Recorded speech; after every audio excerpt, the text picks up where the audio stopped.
2021, año de la sobrenaturalidad divina, más allá de los límites. Gracias por conectarse a nuestro canal Mirejín Panamá. Sean todos bienvenidos. Muy buenas tardes, mis amados hermanos y amigos, que el Señor me los continúe bendiciendo de una manera muy especial en esta tarde del primer día del mes de agosto del año 2021, el año de la sobrenaturalidad divina más allá de los límites. Damos gracias al Señor por estos 7 meses que han transcurrido, por la manera tan especial como Dios se ha manifestado a nuestras vidas, con su cuidado, con su protección, con su ayuda, con su cobertura, con sus bendiciones y prosperándonos en todas las cosas. Él nos ha conducido hasta este momento tan especial en que podemos estar juntos para seguir estudiando su palabra. Así que en esta tarde quiero darle la más cordial bienvenida a cada uno de ustedes, decirle que aprecio mucho, valoro este tiempo que ustedes sacan para poder estar junto a nosotros en el estudio de la palabra del Señor. Así que, como siempre yo les aconsejo, póngase cómodo, cómoda para iniciar este estudio. Vamos a tener una palabra de oración. Padre, muchísimas gracias por este primer día del mes de agosto del año 2021. Agosto, el mes de los nuevos comienzos. Tú has ido manifestando tu gloria y tu poder, tu sobrenaturalidad divina en estos primeros 7 meses. Y tenemos la plena convicción de que estos últimos meses, la gloria postrera de este año será mayor que la primera. Y veremos cosas especiales y maravillosas, sobrenaturales de parte tuya que nos impactarán. Y por eso desde ya, anticipadamente queremos darte gracias. Gracias por este momento en que nos permite estar juntos para seguir estudiando tu palabra. Abrimos pues nuestros corazones para que tú deposites en ellos tus semillas apostólicas y proféticas que germinen, que crezcan y que den el fruto para la gloria de tu nombre santo. Padre, muchas gracias por todo lo que tú harás con nosotros durante este tiempo, porque tu Espíritu Santo trascenderá sobre nuestras vidas y acomodará lo espiritual tuyo a lo espiritual nuestro. Y nosotros nos gozaremos y nos alegraremos contigo. En tu presencia hay plenitud de gozo y delicias a tu diestra para siempre. Desde ya, toda la honra y la gloria es para ti, en el nombre precioso de nuestro Señor Jesucristo.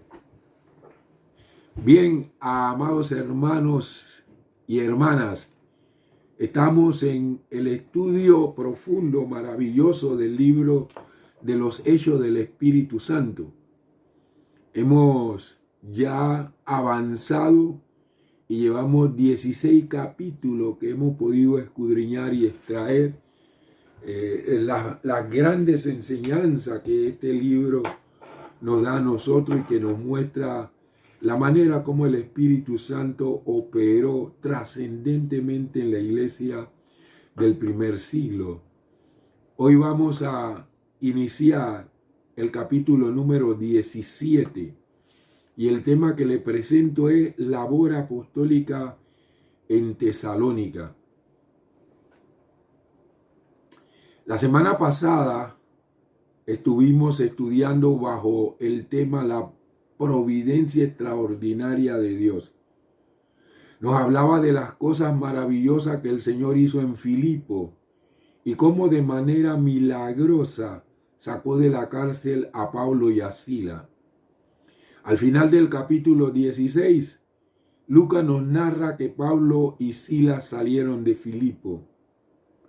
El capítulo 17 nos habla de su llegada a Tesalónica. Así que estudiaremos su labor misionera en esta ciudad. En mi disertación del día de hoy voy a desarrollar en esta exposición 6 aspectos esenciales de la labor misionera que efectuaron los apóstoles Pablo y Sila en Tesalónica. Primero, misión en Tesalónica. Hechos capítulo 17, versículos del 1 al 9. Dice así la palabra del Señor. Atravesaron por Anfípolis y Apolonia y llegaron a Tesalónica, donde había una sinagoga de los judíos.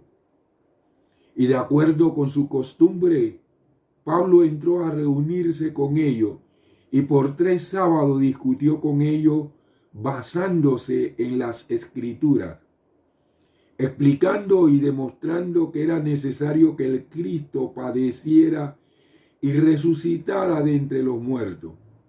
Él decía, este Jesús a quien yo les anuncio es el Cristo.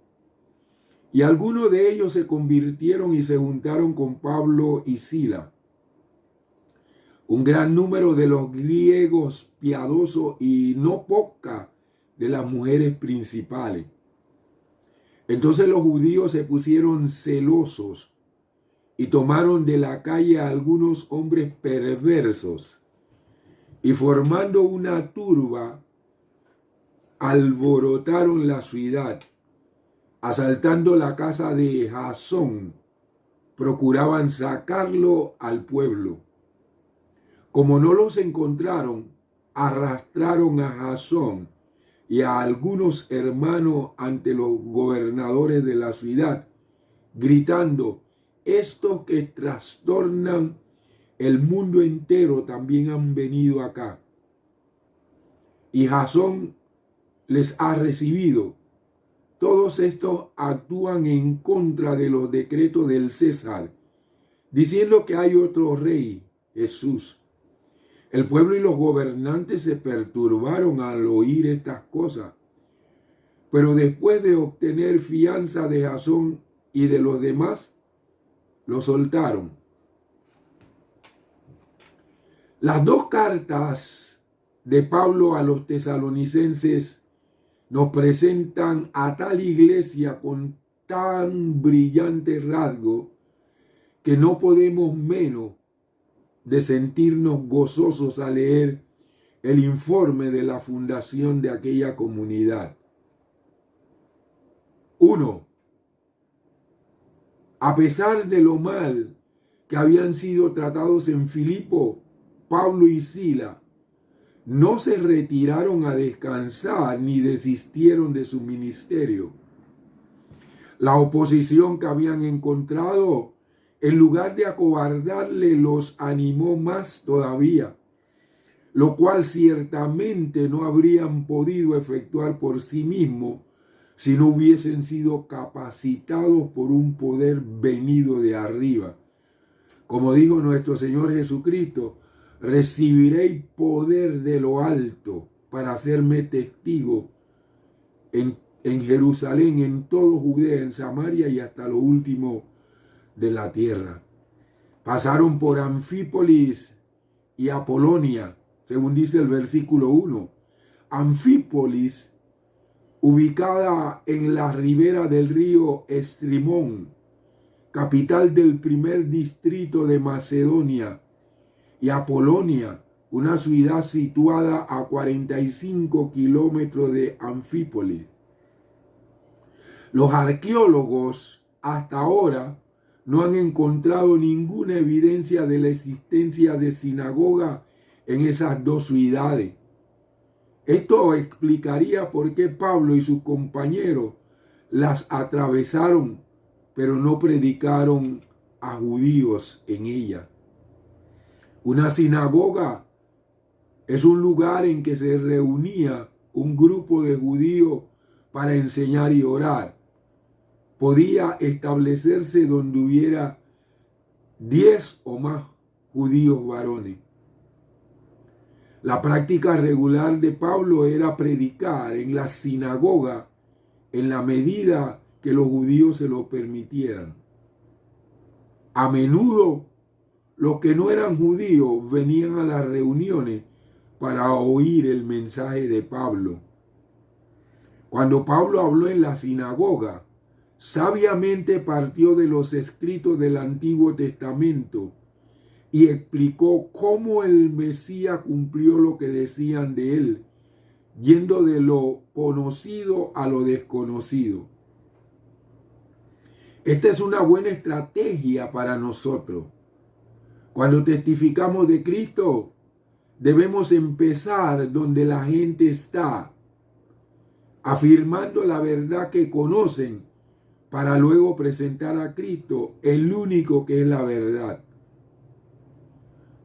Al ser grandes las distancias, hay 48 kilómetros desde Filipo a Anfípolis y 45 desde Anfípolis hasta Apolonia y 57 desde allí hasta Tesalónica.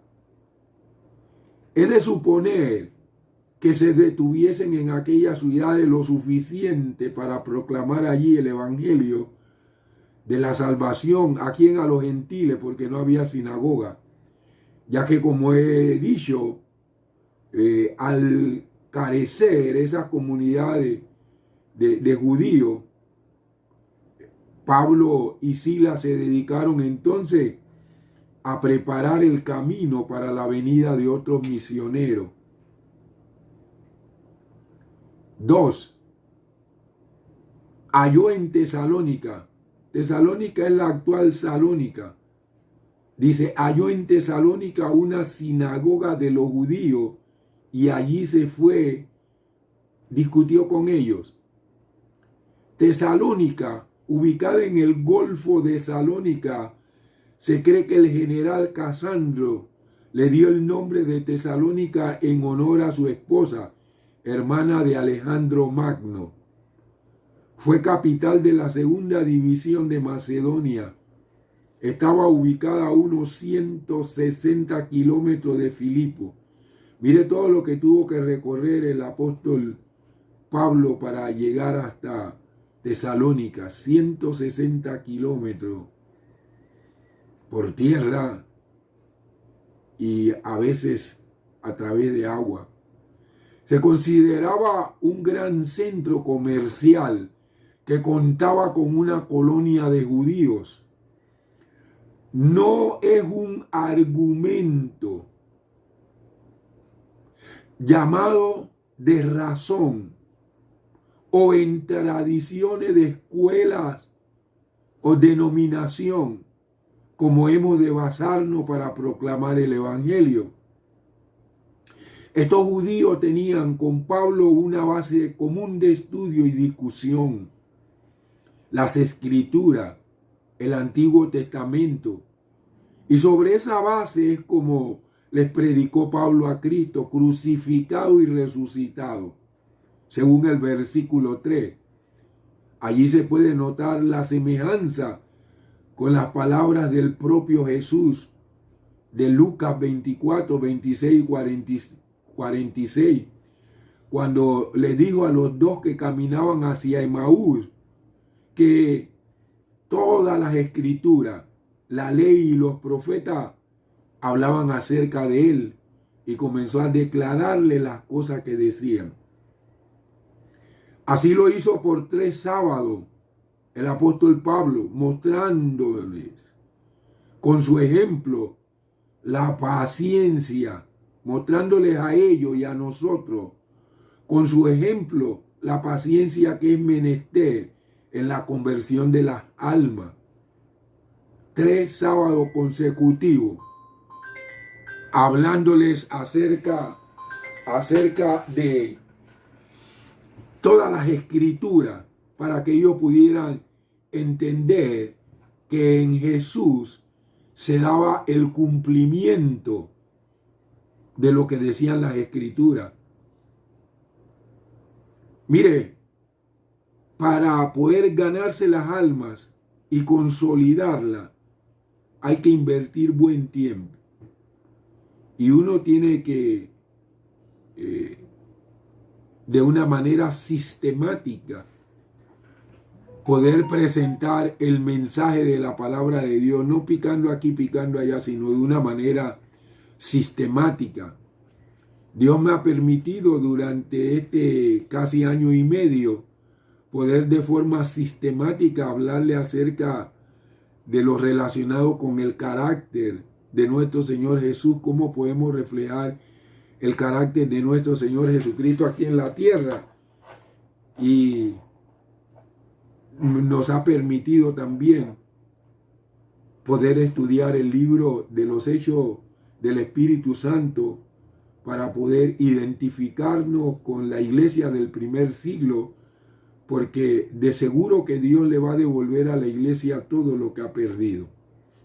La gloria postrera de la iglesia será mayor que la primera, pero tenemos que tener conocimiento profundo de la palabra de Dios para poder lidiar con esa gloria que Dios va a soltar sobre la iglesia.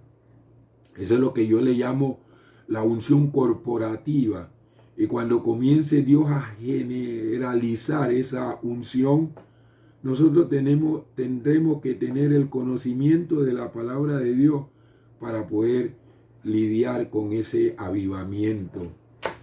También Dios espera a que se conviertan los pecadores. No todos son cambiados en un instante como el propio Saulo o el carcelero de Filipo. Pablo les demuestra que no solo era conveniente, sino necesario que el Mesías padeciese muerte y recibiese resurrección. Sin eso, ni él sería Salvador perfecto, ni nosotros seríamos perfectamente salvos.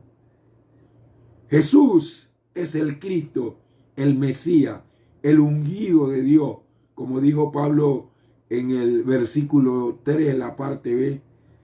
Es el resumen y la conclusión de su mensaje. Y así deben predicar los ministros del Evangelio en el día de hoy. A Cristo crucificado y resucitado. 3. El fruto de su predicación allí, como dice el versículo 4. Y algunos de ellos creyeron y se juntaron con Pablo y con Silas. Quienes se convierten a Cristo entran en comunión con los ministros de Cristo y con todos los demás convertidos a Cristo. Además de algunos judíos, también se convirtieron de los griegos piadosos, entre paréntesis, gentiles temerosos de Dios. Dice la palabra, gran número, y mujeres principales, no pocas. Los griegos piadosos que aceptaron el mensaje de Pablo eran mayoría respecto a los judíos convertidos. Por esto, la carta primera de Tesalonicenses deja entrever que la iglesia era mayoritariamente conformada por gentiles. La frase las mujeres principales puede hacer referencia a las esposas de los líderes políticos de la ciudad o mujeres adineradas que creyeron. 4.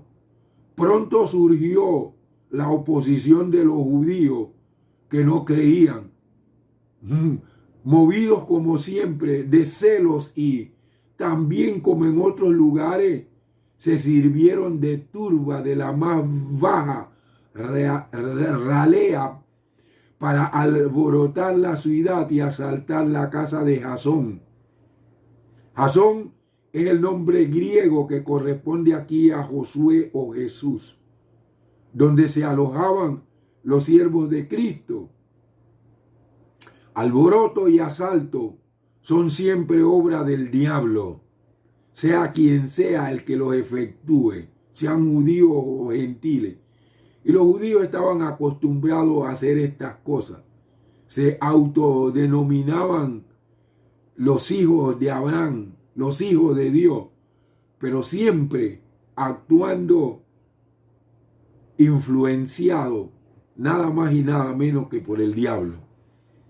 Todos estos procedimientos eran ilegales y el mismo Pablo hace memoria a los tesalonicenses de estos desafueros. En primera de Tesalonicenses capítulo 2, versículos 15 y 16. Miren lo que le dice el apóstol Pablo. Estos mataron tanto al Señor Jesús como a los profetas. A nosotros nos han perseguido, hablando acerca de los judíos. Estos mataron tanto al Señor Jesús como a los profetas. A nosotros nos han perseguido, no agradan a Dios y se oponen a todos los hombres, prohibiéndonos hablar a los gentiles a fin de que sean salvos. Así colman siempre la medida de sus pecados, pero la ira de Dios viene sobre ellos hasta el extremo. Así se refirió el apóstol Pablo a las actuaciones de los judíos, los que se denominan simiente de Abraham, raíz de David, y se denominan hijos de Dios. En la actualidad no hay ningún cambio, siguen actuando de la misma manera, a menos que verdaderamente se conviertan al Señor Jesús, como muchos judíos en el presente han aceptado de todo su corazón al Señor Jesucristo como el Mesías. Quinto, al no poder hacerse con los apóstoles, como dice el versículo 6, pues quizás Jasón, judío convertido, los había escondido. Se lo llevaron a él y a otros hermanos ante las autoridades de la ciudad. No sabemos mucho de Jasón, excepto que era la persona que hospedaba y apoyaba a Pablo y Silas en esa localidad. De ahí que haya recibido la afrenta por los problemas. Jasón es sencillamente uno de esos muchos héroes desconocidos que cumplió su parte en ayudar a esparcir el evangelio con toda fidelidad. A causa del valor de Jasón, Pablo y Silas ministraron con más eficacia. A lo mejor usted no recibe mucha atención. En realidad quizás solo recibe aflicciones por servir a Cristo. Pero Dios quiere usarle, mi amado hermano, mi hermana. Las vidas pueden cambiar gracias a su valor y fidelidad. El cargo de que les acusan ante las autoridades es muy curioso. Los que trastornan toda la tierra habitada, estos se han presentado también aquí. Váyala. Esos apóstoles, esos equipos eran trastornadores. ¡Wow! ¡Qué reputación la que tuvieron estos primeros cristianos! El poder del evangelio revolucionó vida, cruzó todas las barreras sociales, abrió las puertas de las cárceles, despertó un genuino interés entre las personas y motivó adoración a Dios. Eso es lo que produce el evangelio de nuestro Señor Jesucristo. Nuestro mundo necesita cambio y transformación. El evangelio no tiene la simple tarea de hacer programas edificantes y alentar buenas conductas, sino transformar dinámicamente las vidas. Cobre ánimo, mi hermano, mi hermana, y pregúntele a Dios cómo predicar sus buenas nuevas alrededor de todo el mundo. Es cierto que cuando llega el evangelio a las almas, las trastorna en el sentido etimológico del verbo griego de sacar a uno del lugar donde se hallaba fijo. Pero esto es una bendición cuando dicho lugar es el poder del maligno, como dice 1 Juan 5:19. donde yace el mundo entero, es decir, el sistema mundial que se opone a Dios y a Cristo. Por eso la palabra del Señor dice que Dios nos trasladó de las tinieblas a su luz admirable para que nosotros anunciemos las virtudes de aquel que nos amó y se entregó por nosotros en la cruz del Calvario. Quiere decir que nuestras vidas fueron trastornadas, fuimos sacados de las tinieblas y trasladados a las luces admirables de Dios. Qué maravilloso es poder compartir ese evangelio de nuestro Señor Jesucristo que trastorna las comunidades, pero no para mal, la trastorna para bien. Y usted y yo tenemos que ser esos instrumentos que el Espíritu Santo utilice para trastornar las comunidades. El que sale de ahí, de las tinieblas, es sacado de muerte a vida. No es el imperio de la verdad y el orden el que es trastornado con la predicación del evangelio, sino el imperio del diablo, de la mentira y de la maldad. Son trastornados cuando llega el poderoso evangelio de nuestro Señor Jesucristo. Por eso Pablo dijo que el evangelio es poder de Dios para salvación. Usted llénese de ese poder y sea un transformador, una transformadora. Aleluya. Otro cargo, el mismo que le habían hecho en Filipo, que está registrado en el capítulo 16, el versículo 21.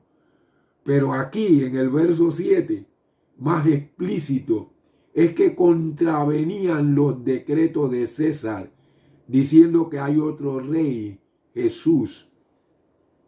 A los líderes judíos le fue difícil levantar una acusación que la escucharan los gobernantes de la ciudad. Los romanos no se mostraron muy interesados en los desacuerdos teológicos entre los judíos y estos predicadores. Será cosa de ellos, así que ellos no se metían en estas cosas. La deslealtad de cualquier naturaleza era una ofensa seria en el imperio romano. Así que los judíos utilizaron esto, de que esto estaban hablando de otro rey que no era César. A pesar de que Pablo y Sila no eran partidarios de una rebelión en contra de las leyes romanas, su lealtad a otro rey sonaba sospechoso. En el contexto judío, la blasfemia era el pecado más grave, pero ante el imperio romano las cosas cambiaban. Por eso la acusación es por proclamar la existencia de un nuevo rey, y esto se consideraba alta traición. Es cierto que Jesús es rey, pero su reino no es de este mundo, por lo que ni Pilato halló en ello ningún delito, como dice Juan capítulo 18, versículos 36 y 38. Así que su reino no entra en competencia con ninguno de los reinos de este mundo, aunque un día llegará en que acabará con todos ellos, como dice Daniel capítulo 2, versículos 35, 44 y 45. 6. El resultado de todo esto, como dicen los versículos 8 y 9. Aunque alborotaron al pueblo y a las autoridades de la ciudad, como habían hecho en Filipo, los magistrados de Tesalónica, aunque el cargo contra Pablo y Sila era más grave, al menos más explícito, que el presentado en Filipo, obraron con más cautela y prudencia, pues aunque se veían obligados a no dejarles permanecer en la ciudad, obtenida fianza de Jasón, y los demás lo soltaron, como dice el versículo 9. No soltaron a Pablo y a Silas, sino a Jasón y a los demás hermanos.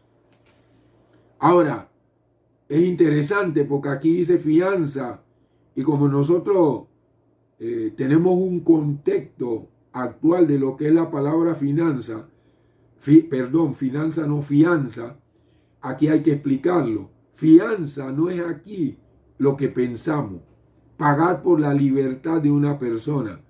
Jasón prometió el cese del problema, o si no, perdía su propiedad y tal vez su vida. Eso era lo que era una fianza.